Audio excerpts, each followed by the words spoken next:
In 2014, in search of a lifestyle that was closer to nature, we left our busy life in the southeast of England and moved to a remote part of Scotland.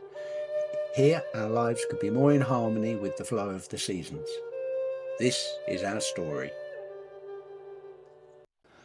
Good morning, welcome to my channel, Martin Var. It's the most glorious day here in Ardnamurchan. It's early April. The birds are starting to sing and start to establish their territories. I can hear them around me. And I've brought you to a place I've not brought you to before. This is another venerable old oak tree that you can see behind me. So the purpose of this video is to talk about connecting with the web of life.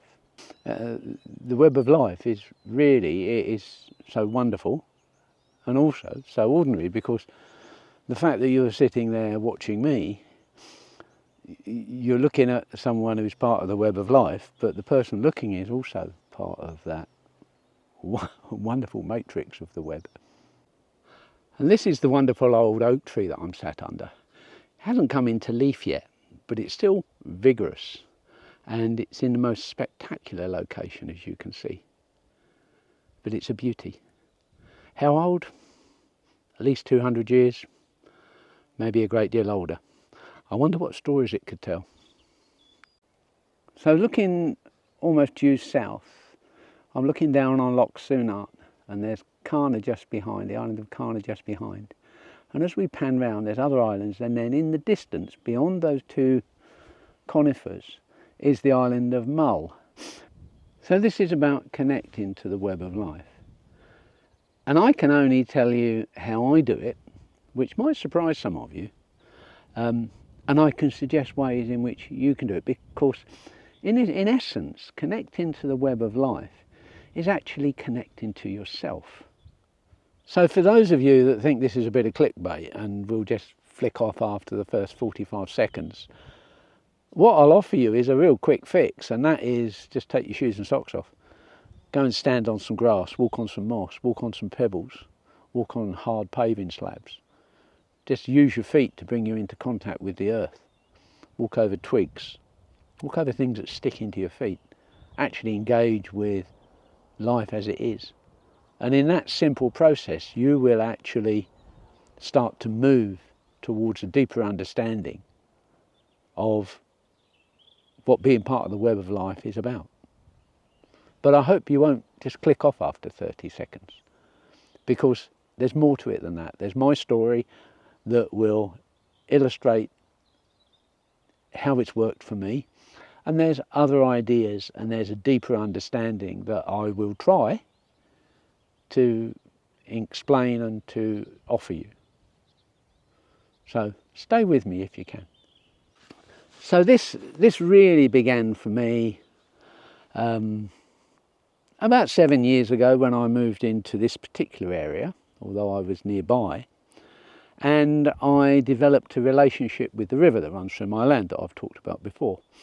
And it became my practice, and has been my practice now for 7, coming on to 8 years, to actually bathe in the river every morning. The river actually provides our drinking water, and so the bathing is a ritual act, and in that respect, what I do by bathing in it, I actually sing songs of gratitude to it, because it's what provides the means for us to be able to live here. Now, in the ensuing years, I found that my relationship with that river developed to the most intense personal relationship. And rather funny, my wife refers to it as the other woman, because of the intimacy I have with this flowing water. And it's very special to me. It really is very, very special. But I had a number of years of that while I was renovating the house, and I wasn't really connecting to the land in the same way. I enjoyed the land. I enjoyed being able to walk and wander on the land at will, and sit in my garden and see the seasons flow around me. And one of the things I used to do was walk up the hill about half an hour to a really big swimming pool. And I would walk up in my wellies and get undressed and swim, and then get out, dry myself, put on my clothes and walk back in my wellies. And I never saw anybody. You know, this area, there's no one here. Once you get away from the few houses, and there are only a few houses along the road, there's nobody comes up into these hills. And it seemed a bit sort of incongruous in some ways. Why was I bothering? Because a day like today, why would I want to wear Wellington boots and clothes? So I did a shamanic journey and trying to actually contact the spirit of the land. And what came from that was a simple phrase. And the simple phrase was, if you want to meet me, you've got to meet me on my terms, not yours. And what I realised is that because I'd been so persistent and so dedicated, or some of you might think bonkers, to go in the water every day, whatever the weather, that the land was inviting me to meet it on those terms. And I didn't really know how to do that. So I was renovating the house at the time. And one afternoon I'd finished work. It was warm weather, but it was pouring with rain. And it was as though I got a phone call. And what I was invited to do was to go out for a walk, but go out for a walk in the woods near the house in this deserted landscape, naked, and actually meet nature, actually experience it literally in the raw. So there's an American author called Richard Harold Booner, and he writes on plant spirit medicine, the spirits that are inherent in plants. And what he says, and it's, when you think about it, it's quite logical, that when we're born, we come from this enclosed womb, this warm, wet space, and we're suddenly thrust out into this existence, and we're swamped with sense impressions. Everything from the birth itself, the light, the noise, the fact that we are now an independent being rather than attached and within our mother. And as we become aware, these sense impressions are too great to handle for such an immature being. So what we do, we actually close down those sense impressions. We actually gate our senses. And as we grow up, as we get older, convention and conditioning, society's expectations, gate our senses down even more. So that what we see is actually really very limited. What happened to me that afternoon that I walked out of my back door with no clothes on and not even wearing my glasses was all those gates, all that conditioning, all that restriction, all that self-imposed boundaries, all those self-imposed boundaries just crumbled away. And I experienced nature as I'd never experienced nature before, and myself as I'd never experienced myself before. You know, it was like 1,000 kisses when the rain was hitting me. It was an amazing experience. So that's the way that I began, and it was a beginning. That's the way I began to understand that if I wanted to meet nature, then, and if I wanted to really actually engage with nature and engage with the web of life, and consequently with myself, that was the way that I would do it. So yes, I walk these lands naked and barefoot, and I walk them in not always nice sunny weather. I'll come out here, I've come out here in the snow, I've come out here in rain, I've come out here in November drizzle, in the dark, and every time I do that, my engagement deepens, my understanding of my place in this matrix becomes more and more a natural, ordinary thing for me to do. There is nothing special about it. So what do I do when I'm out here? Well, sometimes I simply just walk around. Sometimes I just sit in the sun. Other times I'll sit and drum.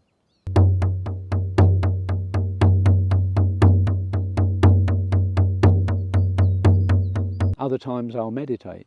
I'll sing. I enjoy singing. I get given songs, they just come into my mind. I don't work at them. Singing to the earth, singing to the sky, singing to the river as she rolls on by, singing to the animals, singing to the trees, singing to the spirit that is in all these. Spirit in the rocks and spirit in the soil, spirit in the air and spirit in us all. So while I'm doing that, I am completely engaged with every environmental condition. So you might well say, well, it's okay for you sitting up there in the sunshine looking at this fantastic view. And that's true. I'm immensely privileged, and I am eternally grateful that my life has actually meant that I end up living here. But wherever you are is the web of life. You're surrounded with it. You know, the fact that you're looking at this video, you are part of the web of life, because you are alive and looking in, and you have mental function. And everything you use, you know, this little camera that I'm using, we see that as a separate thing. That's the tendency, but in actual fact I don't, because the plastic, the glass, the silica that's made the lenses, even the energy that goes in to charge the battery that makes the whole thing work, is all a gift of the earth, and the earth itself is the web of life. That is the essence of it. It is the web. And so if you're in a city street, you look at the pavement, the paving slabs, they're part of the web of life. We've taken those materials that were gifted to us and made available to us, and we've used our ingenuity and our technologies to produce something else from them. But the reality of it is they're a gift. They're a gift.